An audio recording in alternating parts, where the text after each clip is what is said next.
स्वागत है तुम्हारा स्पोर्ट्स के वीकली रिकैप में, जहां मैं तुम्हें बताती हूँ पूरे एक हफ्ते की स्पोर्ट्स न्यूज एक ही वीडियो में। पिछले हफ्ते मैंने तुम्हें एक रिपोर्ट बताया था जिसमें ईशान किशन और श्रेयस अय्यर को बीसीसीआई सेंट्रल कॉन्ट्रैक्ट से रिमूव कर देने की बात की गई थी। इस हफ्ते आए प्लेयर्स के सेंट्रल कॉन्ट्रैक्ट की लिस्ट में इन दोनों का नाम नहीं है। बीसीसीआई ने ईशान किशन और श्रेयस अय्यर को रूल्ड आउट कर दिया है सेंट्रल कॉन्ट्रैक्ट से। अब सेंट्रल कॉन्ट्रैक्ट से रूल्ड आउट होने का मतलब है कि अब उन्हें एनुअल रिटेंशन फीस नहीं मिलेगी, एनसीए की फैकल्टी भी उन्हें नहीं मिलेगी और उन्हें सिर्फ मैच फी ही मिलेगी। अब इन दोनों के सेंट्रल कॉन्ट्रैक्ट से रूल्ड आउट होने पे सबके अलग अलग ओपिनियन है। किसी को लगता है कि ये सही है और किसी को लगता है कि ये थोड़ा हार्श डिसीजन है बीसीसीआई का। वैसे मैं भी थोड़ा इसी साइड हूँ, क्योंकि मुझे भी लगता है ये थोड़ा ज्यादा तो हो गया है, खासकर श्रेयस अय्यर के साथ, क्योंकि उन्होंने रणजी ट्रॉफी का केवल एक ही क्वार्टर फाइनल नहीं खेला था। उसके पहले वो दोनों टेस्ट में इंग्लैंड के साथ खेल रहे थे और अब वो मुंबई की तरफ से रणजी ट्रॉफी का सेमीफाइनल भी खेल रहे हैं तमिलनाडु के against. And also Ishan Kishan भी अभी डी.वाई. पाटिल T20 कप खेल रहे हैं आरबीआई की तरफ से। लेकिन बीसीसीआई के कहने के बाद भी ईशान ने रणजी ट्रॉफी क्यों नहीं खेली, ये एक क्वेश्चन है। तुम्हारा क्या ओपिनियन है इस पे, तुम मुझे कमेंट्स में बता सकते हो। श्रेयस अय्यर और ईशान किशन के अलावा युजवेंद्र चहल, दीपक हुड्डा, चेतेश्वर पुजारा और शिखर धवन भी एनुअल सेंट्रल कॉन्ट्रैक्ट में नहीं है। दैट्स मीन कि इन लोगों को अब सेलेक्टर सिलेक्शन के लिए कंसीडर नहीं कर रहे हैं। और अगर तुम्हें पता होगा तो किसको सेंट्रल कॉन्ट्रैक्ट में रखना है और किसको नहीं रखना है, वो बीसीसीआई को सेलेक्टर ही रिकमेंड करते हैं। चलो, ये तो हो गए वो नाम जो बीसीसीआई के एनुअल सेंट्रल कॉन्ट्रैक्ट में नहीं है।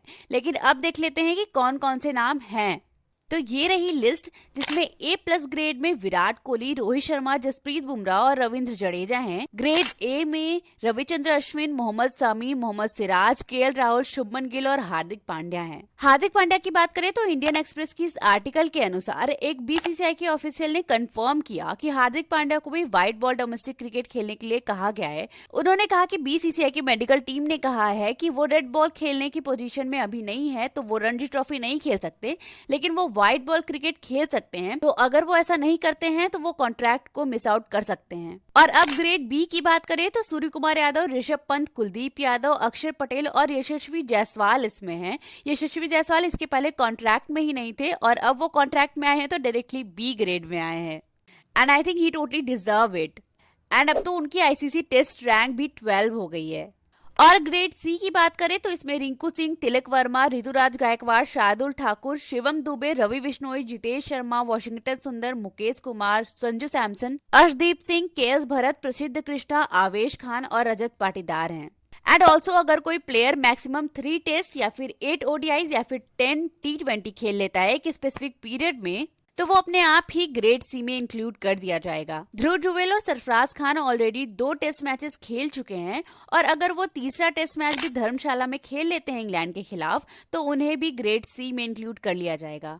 इसके अलावा बीसीसीआई ने ये भी लिखा, the BCCI has recommended that all athletes gives present to participating in domestic cricket during periods when they are not representing the national team.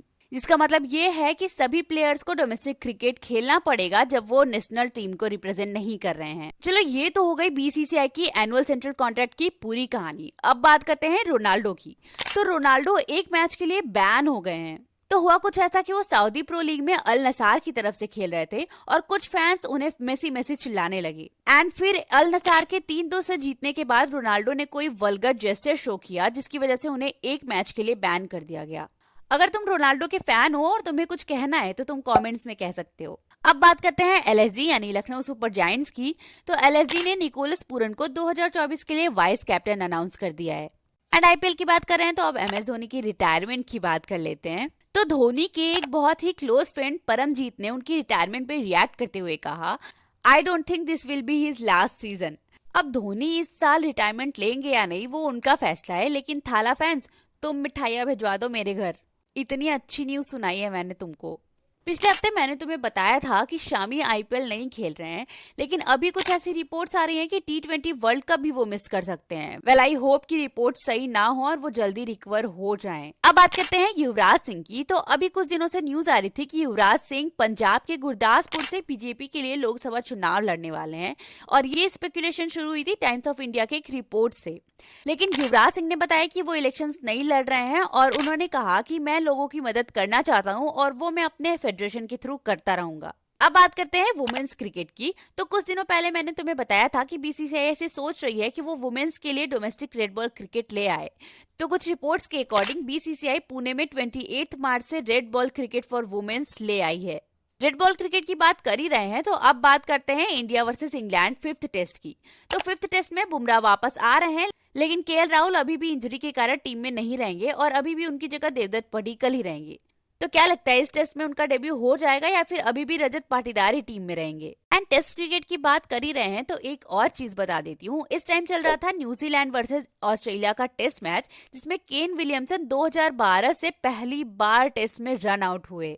इस हफ्ते आयरलैंड ने अपना पहला टेस्ट मैच जीता अफगानिस्तान के खिलाफ। ये मैच अबू धाबी में हो रहा था, जहां आयरलैंड ने अफगानिस्तान को 6 विकेट से हरा दिया एंड टीम ने ये हिस्टोरिक विन रजिस्टर की। अब आते हैं अपने क्रिकेट फैक्ट पे। तो चलो आज मैं तुम्हें बताती हूँ कि इंडिया अपना सबसे पहला टेस्ट ओडीआई और टी20 कब किसके साथ और कहाँ खेला था। तो इंडिया ने अपना पहला टेस्ट मैच इंग्लैंड के खिलाफ लॉर्ड्स में 1932 में खेला था। फर्स्ट ओडीआई मैच इंग्लैंड के खिलाफ 1974 में खेला था और इंडिया ने अपना फर्स्ट टी20 मैच 2006 में साउथ अफ्रीका के खिलाफ जोहान्सबर्ग में खेला था। तो चलो आज के लिए बस इतना ही। तुम मुझे कमेंट्स में बताओ कि वीडियो कैसी लगी। अगर अच्छी लगी हो तो लाइक शेयर एंड सब्सक्राइब कर देना। पिछले हफ्ते की वीडियो तुम्हें इस वीडियो के लास्ट में मिल जाएगी। मैं मिलती हूँ तुमसे अगली वीडियो में। बाय।